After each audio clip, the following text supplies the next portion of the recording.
दोस्तों नमस्कार। मैं श्यामनाथ यादव अम्बेडकरवादी। ये एक रिपोर्ट है बीबीसी की कि ये जो तेल संकट आया है ईरान, अमेरिका और इजराइल की लड़ाई के कारण, तो उसी पे है ये रिपोर्ट। बीबीसी की रिपोर्ट के मुताबिक भारत के पास सिर्फ 5 दिन का रणनीतिक तेल भंडार। सीएजी ने पहले ही दी थी चेतावनी। देख,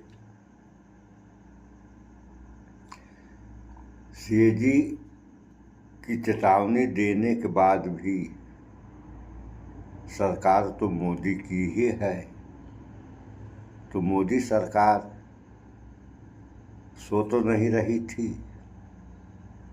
जितने दिन का इनके पास स्टॉक रहना चाहिए उतने दिन का स्टॉक तो रहना चाहिए। अन्य देशों के पास है भी, लेकिन विश्वगुरु डिजिटल इंडिया महामानव के पास ये सा कुछ है नहीं। दूसरा देखें आप लोग, मोदी की बायोग्राफी लिखने वाली महिला खुद खुलासा कर रही है कि मोदी कई दशकों से महिलाओं का शोषण कर रहे हैं। ये कहना है संजय सिंह आप सांसद, यानी मोदी कई दशकों से महिलाओं का शोषण कर रहे हैं। ये खुलासा करने वाली हैं कि मोदी की बायोग्राफी लिखने वाली महिला वही इस बात का खुलासा कर रही हैं। पोस्ट देख लें आप लोग, देखिए ये महिला हैं जो खुलासा की हैं। ये सब हो रहा है, कहाँ हो रहा है आप लोग देख ही रहे हैं। अब देखिए, एपस्टीन अगर भारत में होता तमाम एंकर और पत्रकार उसके पक्ष में पोस्ट कर रहे होते। मंजुल कार्टूनिस्ट, ये भी देख लें आप, देखिए देख रहे हैं ना। तो जो करना चाहिए वह नहीं कर रहे हैं। कहने को तो बहुत लंबी लंबी बातें, जैसे बेटी बचाओ बेटी पढ़ाओ और तरह तरह की योजनाएं कन्याओं के लिए, और उन कन्याओं के साथ या महिलाओं के साथ हो क्या रहा है इस डिजिटल इंडिया के अमृत काल में। जय समाचार में सुन ले आप लोग, खुद ही समझ ही जाएंगे। पीएम मोदी की जीवनी मोदीनामा की लेखिका मधु कीश्वर ने एक्स पर एक पोस्ट के जरिए हड़कंप मचा दिया।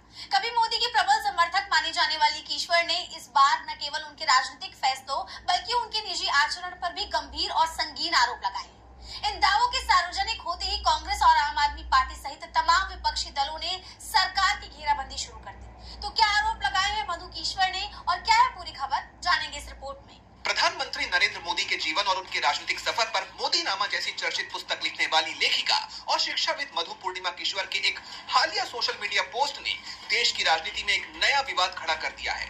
कभी प्रधानमंत्री की कट्टर समर्थक माने जाने वाली किशोर ने अपने पोस्ट में उन पर कई संगीन और व्यक्तिगत आरोप लगाए हैं, जिसके बाद विपक्षी दलों ने सरकार और बीजेपी को घेरना शुरू कर दिया है। मधु किशोर लिखती हैं, ये बताता है कि मई 2014 में मोदी की सत्ता में आने के बाद से ही मैंने उनसे एक सुरक्षित दूरी क्यों बनाए रखी। मैं उन पर लिखी अपनी किताब की एक कॉपी भेंट करने भी उनके पास नहीं गई, बस उनके पसंदीदा अफसर भरत लाल के जरिए किताब की एक बिना दस्तखत वाली कॉपी भिजवा दी थी। शुरुआत से ही संघ के गलियारों में उन महिलाओं के नाम दबी जुबान में नहीं बल्कि काफी चर्चा में थे, जिन्हें मोदी के साथ नजदीकियों के कारण सांसद और मंत्री बनाया गया था। यही वजह थी कि मैंने बहुत पहले ही सावधानी बरतनी शुरू कर दी थी। जैसे ही हरदीप पुरी और जयशंकर को कैबिनेट में शामिल किया गया, उन लोगों के नाम भी चर्चा में आने लगे जिन्होंने मोदी के गुजरात में सीएम रहने के दौरान उन्हें खास सेवाएं दी थी। 2014 में जब मैं अमेरिका भाषण देने गई तो वहां भी उनकी निजी जिंदगी और व्यवहार के किस्से आम थे। 12वीं पास स्मृति ईरानी को शिक्षा मंत्री बनाने के फैसले ने उन अन्य विवादों को और हवा दे दी जो तब तक जनता की नजरों से छिपे हुए थे। मानसी सोनी से जुड़ा विवाद पहले ही सुप्रीम कोर्ट पहुंच चुका था।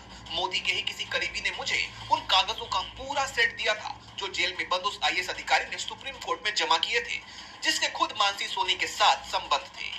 इसके अलावा गुजरात के कुछ लोगों ने, जिनमें मोदी के करीबी भी शामिल थे, मुझे उनके गुजरात के सीएम रहने के दौरान महिलाओं के साथ उनके संबंधों की घिनौनी कहानियां सुनाई। और ये सब तब से चल रहा था जब वो प्रचारक और बीजेपी के पदाधिकारी थे।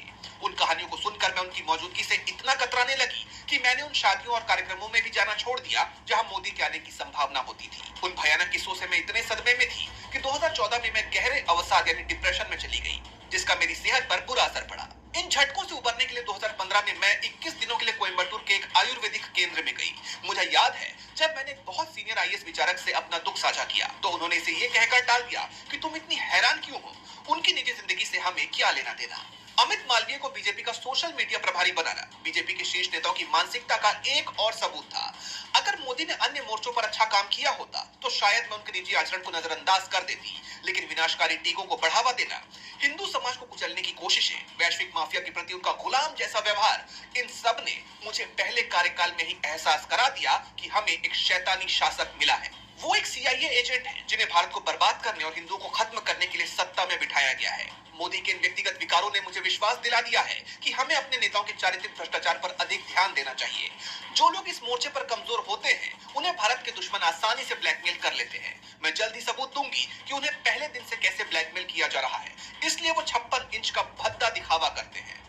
इन दावों के सार्वजनिक होते ही विपक्षी नेताओं ने सोशल मीडिया पर मोर्चा खोल दिया। आम आदमी पार्टी ने लिखा, मधु किश्वर ने धुरंधर फोटो ट्विटर पर रिलीज कर दी है और प्रधानमंत्री मोदी के चरित्र पर गंभीर आरोप लगाए हैं। इस मामले की निष्पक्ष जांच हो, लेकिन सवाल यह है कि सीबीआई आदि सभी जांच एजेंसियां तो प्रधानमंत्री के अंतर्गत काम करती हैं, तो इन आरोपों की जांच कौन करेगा? महिला कांग्रेस की अध्यक्षा अलका लांबा ने एक पुराने वीडियो के माध्यम से 2015 के सीडी प्रकरण की याद दिलाई। इस तरीके के शब्द की सोती थी, इसलिए उनको सांसद का टिकट मिलता था और इसलिए वो मंत्री बनी है। आज इस पे ये भाजपा के नेता हैं, कांग्रेस के नहीं है। कपिल मिश्रा हो, डॉक्टर सुब्रमण्यम स्वामी, और अभी मैं जो आपको ट्वीट का लिंक दिखा रही हूँ, आज ये भयानक 12-13 घंटे पहले प्रोफेसर मधु पूर्णिमा किश्वर, इनके फॉलोवर मैं देख रही हूँ 1.8 मिलियन फॉलोवर है इनके। मोदी नामक किताब इन्होंने लिखी है, प्रधानमंत्री नरेंद्र मोदी जी आप पर इन्हीं प्रोफेसर मधु पूर्णिमा ने किताब लिखी है। आज वही कुछ घंटों पहले एक खुलासा करती हैं कि उनके पास भी वो सीडी थी, उन्होंने भी उस सीडी को देखा जो गुजरात में आपके मुख्यमंत्री बनते हुए एक महिला के साथ कांड हुआ है, और वो खुद लिखती हैं अपने ट्विटर हैंडल में कि वो सीडी सुप्रीम कोर्ट पे जांच के लिए, जिसे आपकी सरकार और आपने दबाया हुआ है। कांग्रेस नेता कन्हैया कुमार ने इस घटनाक्रम की तुलना अंतरराष्ट्रीय एपस्टीन विवाद से की। उन्होंने कहा, एपस्टीन फाइल का इंडियन वर्जन सामने आ गया है। सरेंडर जी की आत्मकथा लिखने वाली महिला ने अवतारी पुरुष को व्याभिचारी पुरुष बताया है। ये वो सच है जिसे किताब में छुपा लिया गया था। हम क्या चाहते हैं? आजादी, एपस्टीन गैंग से आजादी। राजनीतिक हलकों में ये चर्चा है कि जहां सामान्यतः प्रधानमंत्री पर अशोभनीय टिप्पणी करने वालों पर विभिन्न राज्यों की पुलिस त्वरित कार्रवाई करती है, वहीं इतने गंभीर आरोपों के बावजूद अभी तक स्थिति साफ नहीं है। फिलहाल बीजेपी या केंद्र सरकार की तरफ से इन आरोपों पर कोई आधिकारिक बयान जारी नहीं किया गया है। यह पूरा प्रकरण सोशल मीडिया पर तेजी से वायरल हो रहा है और आने वाले दिनों में इस पर राजनीतिक विवाद और बढ़ने के आसार हैं। डीबी लाइव की रिपोर्ट। सुन लिया आप लोगों ने, ये हो रहा है कहाँ? डिजिटल इंडिया में, और अमृतकाल भी चल रहा है और लोग देख ही रहे हैं। तो इसमें क्या कहना है, बस वही रह गया है। बातें पार्टी यदि खुद मोदी, पीएम मोदी खुद ही जो है नैतिकता की बहुत सी बातें करते हैं, बार बार नैतिकता की दुहाई देते हैं, तो अगर इनके अंदर भी थोड़ा सा नैतिकता बची हो तो इनको क्या करना चाहिए कि अपने पद से इस्तीफा नहीं देना चाहिए?